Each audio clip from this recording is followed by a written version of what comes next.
Hi friends, ఈరోజు మనం అటుకులు కలుపుకుందాం. ఎలా చేయాలి అనేది చూపిస్తాను మీకు. హాయ్ ఫ్రెండ్స్, ఈరోజు మనం అటుకులు కలుపుకుందాం అండి. ఇవి కేజీ అటుకులు ఉన్నాయి. ఇవి ఫస్ట్ ఫ్రై చేసుకుందాం అండి. లో ఫ్లేమ్లో పెట్టలేదు, మీడియం ఫ్లేమ్లో పెట్టుకొని ఫ్రై చేసుకుందాం. ఫస్ట్ ఇవి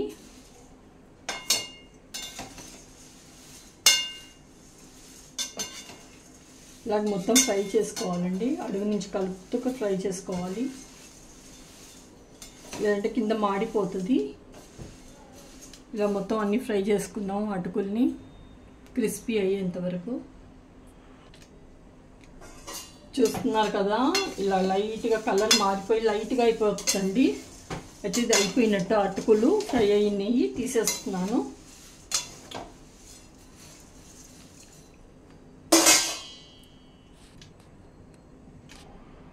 ఇది వేరే గిన్నెలోకి తీసేసుకున్నానండి. అటుకులు పక్కకు తీసేసానండి. అదే మూకిట్లో ఆయిల్ వేసుకుందాము.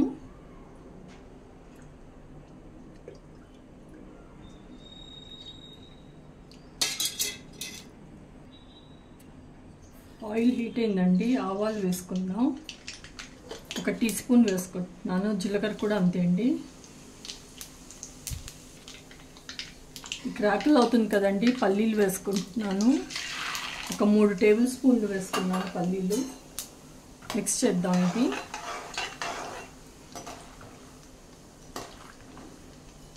పల్లీలు వేగడానికి టైం పడుతుంది కాబట్టి ఫస్ట్ ఆయిల్, ఆవాలు, జీలకర్ర తర్వాత పల్లీలే వేసుకోవాలండి.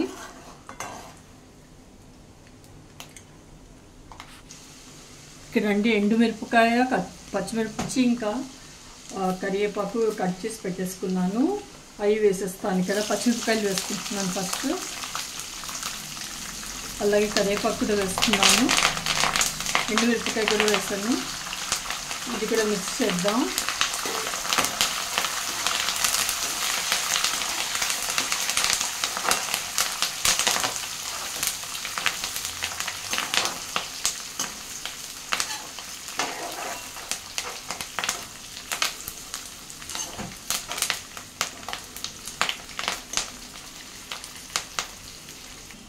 ఇక్కడ కరివేపాకు ఇంకా ఎండుమిరపకాయ అంటే క్రిస్పీగా అయింది. పచ్చిమిర్చి కూడా.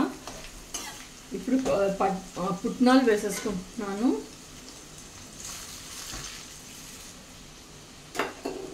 అది ఒక 3 టేబుల్ స్పూన్స్ ఉన్నాయి.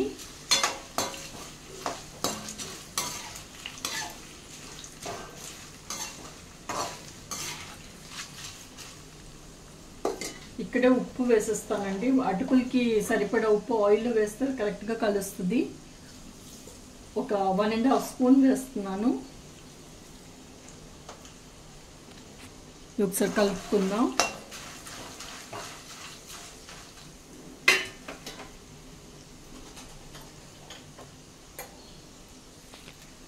పసుపు కూడా వేస్తున్నాను. 1 స్పూన్ వేసుకున్నాం పసుపు.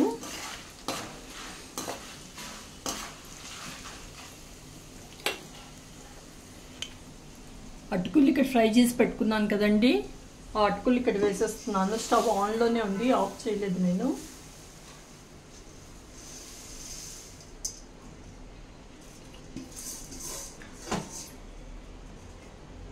మిక్స్ చేద్దాం.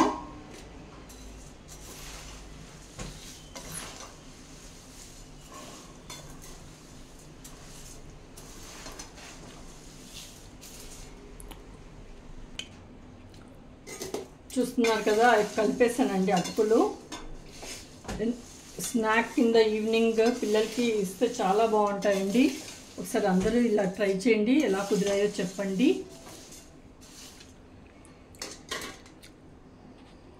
అంతే అండి, అటుకులు రెడీ అయిపోయాయి. అందరూ తప్పకుండా ట్రై చేసి ఎలా కుదిరాయో చెప్పండి. Thank you.